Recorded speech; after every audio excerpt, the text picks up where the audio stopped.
तो स्मैकडाउन की शुरुआत होती है भाई अजीबोगरीब जानवरों से भरी एक ब्लड लाइन से, जहां पर भाई जब ब्लड लाइन रिंग के अंदर आती है तो भाई पॉल हेमन माइक लेते हैं और सोलो को देते हैं और एक माइक को खुद रखते हैं। उसके बाद पॉल हेमन सोलो को इशारों में कहते हैं कि जाइए बोलिए, आप जनता आपकी आवाज सुनना चाहती है। लेकिन सोलो कहते हैं कि तुम वॉइस मैन, पहले तुम बोलोगे। यानी कि भाई जब जैसे रोमन रेंज के राज में होता था कि पहले पॉल हेमन चीजों की शुरुआत करते तो उस तरीके से सोलो यहाँ पर शुरुआत करवाना चाहते हैं स्मैकडाउन। तो इसलिए पॉल हेमन कहते हैं कि तुम्हारा वॉइस मैन होने के नाते आज मैं यहाँ पर एक जरूरी घोषणा करने वाला हूँ जो कि ब्लड लाइन के लिए बहुत जरूरी है। जब तक रोमन रेंज नहीं आ जाते WWE में वापस, तब तक हमारे नए हेड ऑफ द टेबल होंगे सोलो सिकोआ। तो भाई इससे बहुत बड़ी चीज़ हुई जो मैं तुम्हें बाद में एक्सप्लेन करूंगा कि यहाँ पर head of the table solo Sikoa को बना दिया गया और वो भी सोलो सिकोआ ने खुद ही बना लिया खुद को।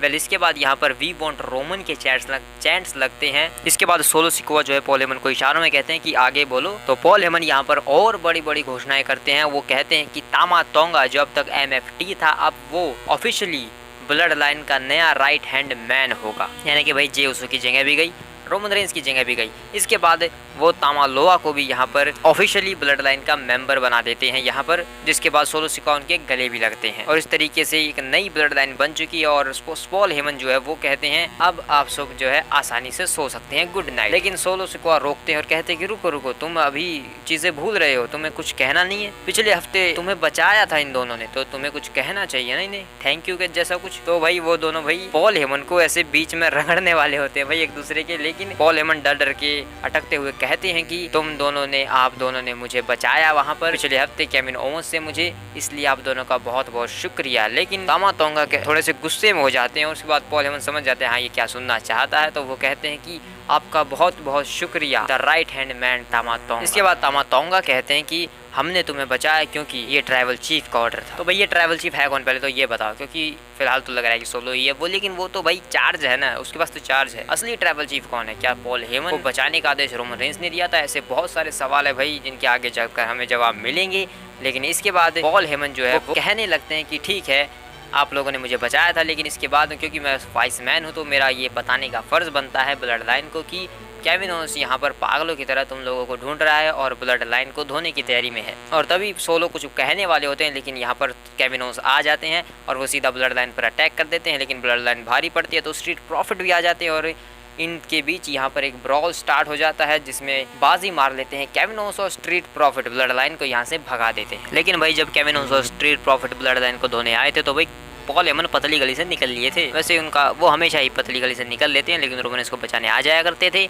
लेकिन भाई पीछे बैक स्टेज में जाकर सोलो सिकोआ से पकड़ लेते और कहते हैं कि तुम्हारी हिम्मत कैसी हुई ऐसे भागने की और तुम्हारी जरूरत कैसे हुई, तुम वाइस मैन हो, तुम्हें समझना चाहिए यहाँ पर क्या हो रहा है।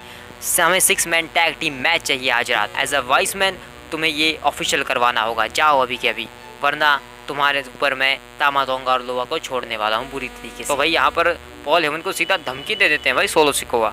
इसके बाद पॉल हेमन कहते हैं कि हाँ ठीक है मैं जाता हूँ, मैं ऑफिशियल करवाता हूँ, निक ऑल्डिस से बात करता हूँ, ओके जाता हूँ मैं। तो भाई यहाँ पर जो भी कुछ हुआ उसके बारे में हम एंड में ज़रूर बात करेंगे क्योंकि ब्लड लाइन की और भी चीज़ें बाकी हैं भाई, मैच बाकी है, तो एंड में तुम्हें सब कुछ समझाऊंगा भाई। लेकिन इसी सेगमेंट के दौरान हमें जो है QR कोड देखने को मिलता है जो कि अंकल हाउडी को टीज करता है। उसे स्कैन करोगे तो भाई वहाँ पर एक बड़ा सा कट्ठा चिट्ठा आ जाता है जिसे पढ़ने का मेरा तो बिल्कुल मूड नहीं था, इसलिए मैंने उसे ज़्यादा नहीं पढ़ा। लेकिन भाई ये सब QR कोड्स वगैरह देख देख के भाई मेरा दिमाग पक गया है कि भाई वो आता ही नहीं है भाई अंकल हाउडी, इतने PPVs इतना कुछ निकल चुका है। लेकिन भाई अब तो जब आएगा तभी इसके बारे में बातें करेंगे ज़्यादा। तो आगे चलते हैं भाई बैक स्टेज में। यहाँ पर कोडी रोड्स भाई वो बहुत ज़्यादा गुस्से में और यहाँ पर इंतजार कर रहे हैं बैक स्टेज में AJ स्टाइल्स का कि भाई आज यहीं से तो आएगा ना, यही तो एक दरवाज़ा है, यहीं से वो आएगा, तो मैं उसको यहाँ पर जब वो आएगा तो मैं उसे पीटूंगा यहाँ पर। तो कोडी रोड्स इस वजह से यहाँ पर इंतजार कर रहे हैं, तो देखते हैं वो कब तक इंतजार करते हैं और AJ स्टाइल्स कब तक स्मैकडाउन पर आते हैं। वेल इसके बाद शो के ऊपर जो है वुमेन्स टैग टीम मैच होता है, Jade Cargill, Bianca Blair versus कैंडिस लेरे एंड इंडी हार्टवेल। दोनों ही अपनी एंट्रेंस करती है और इस मैच को इस तरीके से बनाया गया कि भाई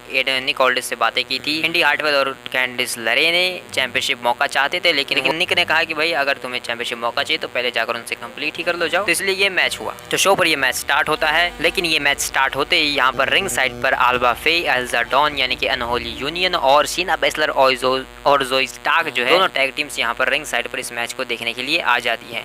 मैच के बीच में वो बिल्कुल भी इंटरफेयर नहीं करती हैं। मैच के अंदर जो है जेड कारगिल जब आती हैं तो वो एक सुपर किक लगाती हैं, पिन करती हैं, लेकिन यहाँ पर कैंडिस लेरे आकर पिन को ब्रेक करवा देती हैं, जहाँ पर फिर बियांका ब्लेयर आती हैं, वो कैंडिस लेरे को रिंग साइड पर फेंक देती हैं। उसके बाद रिंग के अंदर इंडी हार्टवेल को ये दोनों अपना नया tag team finisher DDT plus suplex भाई लगाकर इस मैच को जीत जाते हैं।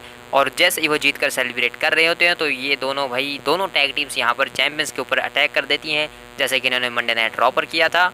और यहाँ पर जब दोनों ही जो टैग टीम्स हैं भाई वो एक चैंपियनशिप को उठा लेती हैं और आपस में बहस करने लगते हैं। इसके बाद इन दोनों का भी ब्रॉल हो जाता है, जिसके बाद जेड कारगिल आ जाती है, वो एक बिग बूट लगाती हैं, बैंक ब्लेयर आती हैं, वो एक स्पाइन बस्टर लगाती है। उसके बाद अनहोली यूनियन को यहाँ पर अपना फिनिशर KOD और जेड एंड लगाकर स्टैंड ऑल करती हैं रिंग के अंदर जेड कारगिल और बैंक ब्लेयर, जो कि साबित करता है कि ये दोनों चैंपियन है भाई, तुम सब नहीं हो। इसके बाद वो बैक स्टेज में जाती हैं, निक ऑल्डिस से बात करती हैं और इस मैच को क्लैश एट द कासल के लिए ऑफिशियल करवा देती हैं, एक triple threat tag team championship match at Clash at the castle. तो भाई मैंने तो एक 2-on-2 tag team match predict किया था, लेकिन यहाँ पर एक ट्रिपल थ्रेट हो गया, तो कोई बात नहीं। बाकी तुम प्रेडिक्शन मेरी मैच का प्रेडिक्शन अगर तुम सुनना चाहते हो तो मैंने उसके ऊपर एक वीडियो बनाई, तुम जाकर वो देख सकते हो, चैनल पे तुम्हें मिल जाएगी। तो भाई बैक स्टेज में कोडी रोड्स जो है स्टिल वेट कर रहे हैं एजे स्टाइल्स के आने का, लेकिन एजे स्टाइल्स यहाँ पर नहीं आए हैं।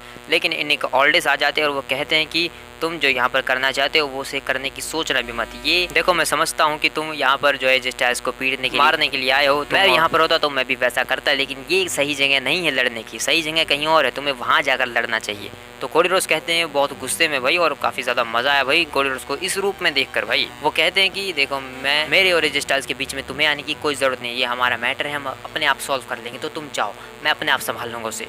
तो भाई इस तरीके का एटीट्यूड कोडी रोड्स की तरफ से भाई मुझे काफ़ी पर्सनली पसंद आया। तो आई थिंक भाई उनका जो कैरेक्टर है उसको थोड़ा सा चेंजेस हमें देखने को मिल रहे हैं, और ऊपर से आजकल वो बेल्ट को भी नहीं लेकर आते हैं अपने साथ, चोरी तो नहीं हो गई भाई सच में। इसके बाद शो के ऊपर ट्रिपल एच और शॉन माइकल्स आते हैं, क्योंकि शॉन माइकल का मैच है अगेंस्ट द मिज, यानी आई मीन फ्यूचर के द मिज ग्रेसन वॉलर। तो भाई इनका जो है 1-on-1 सिंगल मैच होता है भाई, मैच काफी बढ़िया होता है, ये मैच भाई ऑसम होता है भाई, ऑसम मैच होता है भाई मिज की माने तो। लेकिन इस मैच में भाई एक चीज होती है, जब रिंग साइड के ऊपर ग्रेसन वॉलर आते हैं तो वो ऑस्टिन थ्योरी जो है उनकी मदद कर रहे हैं, उनसे पूछ रहे थे कि तुम ठीक हो, लेकिन जॉनी गार्गानो जो है एक स्प्रिंग बोर्ड मूव लगाते हैं, सुसाइड डाइव, जिस पर भाई ग्रेसन वॉलर वहां से हट जाते हैं और वो चीज ऑस्टिन थ्योरी के ऊपर लगती है। और जिस तरीके से इन दोनों की चल रही है तो यहाँ पर ये दिखता है कि ग्रेसन वॉलर ने जानबूझकर ऑस्टिन थ्योरी को वहीं पर छोड़ दिया। वो चाहते तो धक्का देकर ऑस्टिन थ्योरी को बचा सकते थे उस मूव से, लेकिन वैसा नहीं करते हैं। इसके बाद ग्रेसन वॉलर जो है वो जॉनी गार्गानो के ऊपर अटैक करते हैं, रिंग के अंदर ले जाते हैं और अपना फिनिशर लगाकर इस मैच को जीत जाते हैं। उसके बाद सेलिब्रेट करते हैं भाई,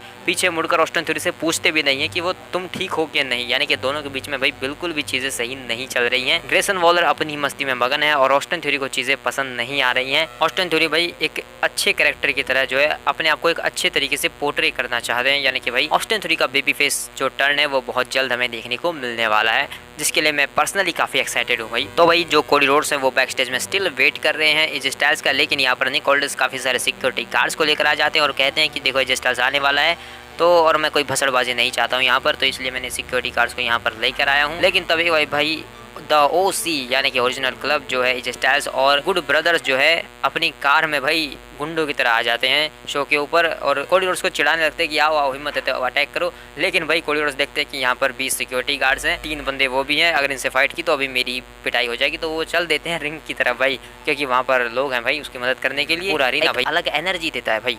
तो वो रिंग के अंदर जाते हैं और एजे स्टाइल्स को कॉल आउट करते हैं कि अगर हिम्मत है तो तुम बाहर आओ, इस चीज़ को हम दोनों मिलकर सॉल्व करेंगे एक साथ, एक मर्द की तरह। तो इसलिए यहाँ पर एजे स्टाइल्स भाई लंबे लंबे बाल बिखेर के भाई एक अलग ही मूड में आते हैं भाई, जो कि देखने में काफ़ी डेंजरस और काफ़ी सुपर मैसी लगता है भाई। और एजे स्टाइल्स यहाँ पर आकर कहते हैं कि देखो कोडी रोड्स, जो तुम्हें चाहिए वो तो मैं तुम्हें नहीं दूंगा, लेकिन अगर तुम्हें वो चाहिए जो तुम चाहते हो तो इससे बेटर एक चीज़ है, तुम मुझे वो दो जो मुझे चाहिए, मुझे वो टाइटल चाहिए, मुझे क्लैश एट द कासल में तुम्हारे सामने एक मैच चाहिए। तो कोडी रोड्स कहते हैं कि हाँ हाँ ठीक है, तुम्हें मैच चाहिए, तुम्हें मिल जाएगा, वो टाइटल चाहिए, तुम्हें मिल जाएगा क्लैश एट द कासल में, लेकिन इतनी आसानी से नहीं मिलेगा, तुम्हें वो मिलेगा वो कहने पर जो तुम पिछले हफ्ते नहीं कहा था तुमने, आई क्विट, यानी कि भाई एक आई क्विट मैच के लिए चैलेंज कर देते हैं यहाँ पर कोडी रोड्स एजे स्टाइल्स को, और बीच में निक ऑल्डिस होते हैं, पूरा अरीना यस यस कर रहा होता है। तो यहाँ पर इस मैच को निक ऑल्डिस एक थंब दिखाकर ऑफिशियल कर देते हैं, जिस पर एजे स्टाइल्स थोड़े से भड़क जाते हैं कि ये ऐसा क्यों कर रहा है। लेकिन फिर कोडी रोड्स रिंग के नीचे आते हैं और सिक्योरिटी गार्ड्स के ऊपर अटैक कर देते हैं। भाई हाँ, क्यों नहीं भाई, ब्रॉक लेसनर और रोमन रेंज से जो सीखा है भाई, सिक्योरिटी गार्ड्स को धोना भाई इनका पेशा है। तो सिक्योरिटी गार्ड्स को धो देते हैं। उसके बाद जब एजे स्टाइल्स की तरफ जाते हैं उनके ऊपर अटैक करने के लिए, तो यहाँ पर फिर से सिक्योरिटी गार्ड्स उन्हें रोक लेते हैं। लेकिन इस बार एजे स्टाइल्स एक ऐसा फिनोमिनल फोरआर्म लगाते हैं कि भाई कोडी रोड्स और सारे सिक्योरिटी गार्ड्स एक बार में भाई दूर जाकर गिरते हैं। इसे कहते हैं भाई असली ताकत, एक मुक्के की ताकत भाई, एक मूवी की तरह था भाई। यहाँ पर ये जो भी कुछ हुआ ना भाई, वो एक सिनेमैटिक शॉट था भाई, एकदम सिनेमा भाई, ऐसा लग रहा था भाई कोई मूवी देख रहे हैं ऐसा। तो भाई बहुत मज़ेदार सेगमेंट था ये। और इस मैच को जो है ऑफिशियल कर दिया जाता है, एक I quit match for the undisputed WWE championship के लिए, Cody Rhodes versus AJ Styles at Clash at the Castle, जिसकी मैंने प्रेडिक्शन की भी थी। और उसमें मैंने कहा था कि तुम्हें एक कोई बढ़िया सी स्टिपुलेशन लगानी चाहिए इन्हें इस मैच में, और आई क्विट इससे बेटर स्टिपुलेशन नहीं हो सकती भाई इन दोनों के मैच के लिए। तो भाई देखेंगे clash at the castle. Well इसके बाद जो सारा जो है वो बैक स्टेज में इंटरव्यू ले रही होती हैं अपोलो क्रूज का, उनके रिटर्न के बारे में, उनके नए मैच के बारे में पूछने वाली होती हैं। लेकिन तभी यहाँ पर लेगाडो फंटाजमा यानी कि लॉस लुथारिस और सेंटोस एस्कोबार आकर जो है अपोलो क्रूज को बुरी तरीके से धो देते हैं यहाँ पर, जिस वजह से वो मैच तो लड़ने से रहे। उनका मैच एंजल गार्जा से होने वाला था, लेकिन अब तो कुछ नहीं होने वाला। तो यहाँ पर मेडिकल टीम उसे लेकर चली जाती है और निक ऑल्डिस भी होते हैं। लेकिन तभी निक ऑल्डिस जब पीछे मुड़ते हैं तो उन्हें LA नाइट मिलते हैं और LA नाइट सिंपली पूछते हैं कि भाई मुझे लोगन पॉल चाहिए, और ऐसा मत कहना कि वो आज भी नहीं आया। तो निक ऑल्डिस अपना मोबाइल दिखाते हैं और कहते हैं कि देखो वो अपने घर पर जो है टेनिस खेल रहा है। LA नाइट कहते हैं कि अच्छा वो घर पर टेनिस खेल रहा है, देखो मैं सिखाता हूँ टेनिस कैसे खेला जाता है, काफ़ी अच्छे से खेला जाता है। लेकिन तभी यहाँ पर कार्मेलो हेव्स आ जाते हैं और वो फिर से भाई LA नाइट को ट्रोल करने लगते हैं यहाँ पर कि तुम यहाँ पर लोगन पॉल को ढूंढते रहते हो। लेकिन LA नाइट भाई पहले ही बोर हो चुके हैं, तो वो निक ऑल्डिस को कहते हैं कि पता है क्या, तुम्हें वो मैच बना देना चाहिए जो मैंने तुमसे कहा था। तो निक ऑल्डिस कहते हैं कि हाँ तुमने सही कहा, वो मैच हो सकता है अभी के अभी, LA Knight versus Carmelo Hayes in the ring, अभी के अभी जाओ। तो इसके बाद भाई शो के ऊपर ये मैच होता है LA नाइट वर्सेस कार्मेलो हेव्स, और जो ये मैच है भाई वो काफ़ी लाजवाब होता है भाई। कार्मेलो हेव्स जो है LA नाइट के हर एक मूव को रिवर्स करते हैं भाई इस मैच में पूरी तरीके से स्टार्टिंग में, लेकिन एंड में उन्हें जो है वो स्लैम लग ही जाता है LA नाइट का। उसके बाद लगता है वो एल्बो ड्रॉप, LA नाइट का सिग्नेचर मूव। उसके बाद जब वो BFT के लिए कॉल इन करते हैं यहाँ पर, तो उसे ब्रेक कर देते हैं यहाँ पर और रिवर्सल पिन कर लेते हैं। लेकिन उसी पिन को ब्रेक करके यहाँ पर LA नाइट जो है फंसा के पिन फॉल कर लेते हैं और LA नाइट इस मैच को जीत जाते हैं और कार्मेलो हेव्स के तोते उड़ जाते हैं। इसका भाई एक रीमैच तो ज़रूर होना चाहिए। और LA नाइट इसके बाद जो है कमेंटेटर्स का माइक लेकर उसमें कहते हैं कि लोगन पॉल तू घर पर बैठा है, लेकिन तू क्या समझता है कि तू बचता रहेगा, लेकिन मुझे जो है तू चाहिए, मुझे वो तेरा टाइटल चाहिए। अगर तू स्मैकडाउन पर नहीं आएगा तो कोई बात नहीं, मैं स्मैकडाउन को तेरे घर पर ले आऊँगा। तो इसके बाद ऊपर भाई LA नाइट के इस मैसेज के ऊपर जवाब भी देते हैं, एक पूरी वीडियो बनाकर भेजते हैं स्मैकडाउन के ऊपर लोगन पॉल, जिसमें वो कहते हैं कि एक गधे, तुझे समझ नहीं आता है क्या, मैं वहाँ पर नहीं हूँ, मैं एक चैंपियन हूँ और मुझे एक फाइटिंग करनी है, मैं उसमें बिजी हूँ, मैं स्मैकडाउन पर नहीं आ सकता। और वैसे भी मैं बहुत ज़्यादा बड़ा सुपरस्टार हूँ, ऐसे नल्ले वल्ले शोज़ पर मैं नहीं आता हूँ कभी कभी, ठीक है, मुझे बहुत काम रहते हैं, मैं बहुत बिजी इंसान हूँ। और तुझे क्या चाहिए, तुझे ये शॉर्ट्स चाहिए, तुझे टाइटल चाहिए, मुझे कोई फ़र्क नहीं पड़ता कि तुझे क्या चाहिए। तो यहाँ पर भाई वो चैलेंज को एक्सेप्ट तो नहीं कर सकते हैं, लेकिन LA नाइट की थोड़ी सी बेइज्जती ज़रूर कर देते हैं। तो भाई ये चीज़ें बहुत आगे तक चलेंगी, तो लगता तो नहीं कि क्लैश ऑफ द कासल या मनी इन द बैंक में इनका मैच होने वाला है, क्योंकि समर स्लैम के लिए चीज़ें प्लान है भाई। इसके बाद जो है बैक स्टेज में टिफनी स्ट्रैटन जाती हैं और वो जो है क्वीन जैक्स से मिलती हैं और क्वीन जैक्स को एक बढ़िया सा ऑफर देती है कि क्यों ना हम दोनों एक साथ चले और मैं हमेशा तुम्हारे साथ रहूंगी, टेंशन मत लो। मतलब भाई वो मक्खन मार रही थी नाया जैक्स को। इसके बाद वो यहाँ से चली जाती हैं, लेकिन नाया जैक्स का सामना होता है मिया चेन से, और मिया चेन को यहाँ पर नाया जैक्स कहती हैं कि तुम्हें जो है एजे स्टाइल्स की तरह एक रिटायरमेंट करनी चाहिए ना। लेकिन इसके बाद मिया चेन भड़क जाती हैं और जो उसके ऊपर एक नाया जैक्स के ऊपर एक पानी का बॉटल फेंकती हैं। उसके बाद जो इन दोनों की यहाँ पर एक छोटी सी ब्रॉल होती है भाई, नाया जैक्स यहाँ पर फिसल जाती हैं क्योंकि नीचे पानी गिरा हुआ है भाई। तो इसके बाद शो के ऊपर जो है बेली आती हैं और बेली आकर जो है यहाँ पर अपने क्लैश एट द कासल के मैच के बारे में बात कर रही होती हैं। और लेकिन तभी यहाँ पर चेल्सी ग्रीन और पाइपर नेविन आ जाते हैं। चेल्सी ग्रीन भाई यहाँ पर बेली को कहने लगते हैं कि तुम चाहे कुछ भी कहो, लेकिन क्लैश एट द कासल में हमारे घर पर हम जो है नई चैंपियन बनेंगी।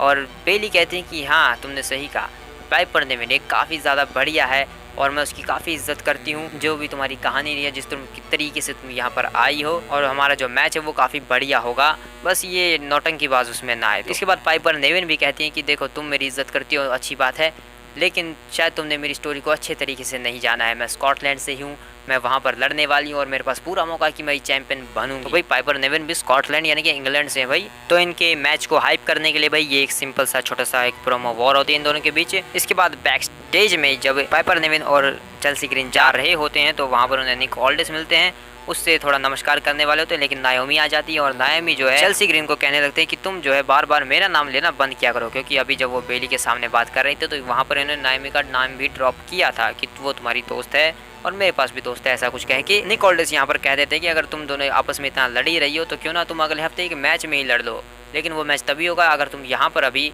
मेरा दिमाग नहीं खाओगे तो इसलिए भाई ये दोनों यहाँ से चले जाते हैं, अगले हफ्ते इनका मैच। इसके बाद शो के ऊपर केविन ओवंस और स्ट्रीट प्रॉफिट आते हैं क्योंकि मेन इवेंट का टाइम हो चुका है, the blood line versus Kevin Owens and Street Profit. भाई ब्लड लाइन भी एंट्रेंस करती है और भाई ये मैच, हाँ भाई ब्लड लाइन का मैच है तो तुम क्या ही एक्सपेक्ट कर सकते हो भाई, यहाँ से वहाँ जो एक दूसरे को मारेंगे पीटेंगे और क्या एंड में जब केविन ओवंस को टैग मिलता है तो सोलो सिकोआ के सामने वो लड़ते हैं, जहाँ पर केविन कैनन बॉल लगाते हैं, उसके बाद सेंटोन लगाते हैं, पिन करते हैं लेकिन किक आउट होता है। उसके बाद केविन ओवंस टर्नर का ट्राई करते हैं लेकिन उसके बदले में सुपर किक मिलती है, केविन ओवंस एक और सुपर किक लगाते हैं, उसके बाद सोलो समोन स्पाइक लगाने जाते हैं लेकिन यहाँ पर केविन ओवंस जो है फाइनली टर्नर कनेक्ट कर देते हैं और पिन करते हैं 1-2। लेकिन ब्लड लाइन है भाई, पैर खींचे बिना थोड़ी मानेगी तो पैर खींच लेते हैं और रिंग साइड पर तामा तोंगा और तोंगा लोवा जब धोने लगते हैं केविन ओवंस को, उसके बाद जो मोंटेज फोर्ड है वो एक हवाई छलांग लगाते हैं और ढेर कर देते हैं पूरी ब्लड लाइन और अपने ही दोस्तों को, लेकिन सोलो सिकोआ यहाँ पर आकर चेयर बजा देते हैं, वो भी भाई वैसे जैसे रोमनेस को धोखे मिलते हैं पीठ के ऊपर उस तरीके से, जिस वजह से ये मैच डिस्क्वालिफिकेशन के जरिए खत्म हो जाता है।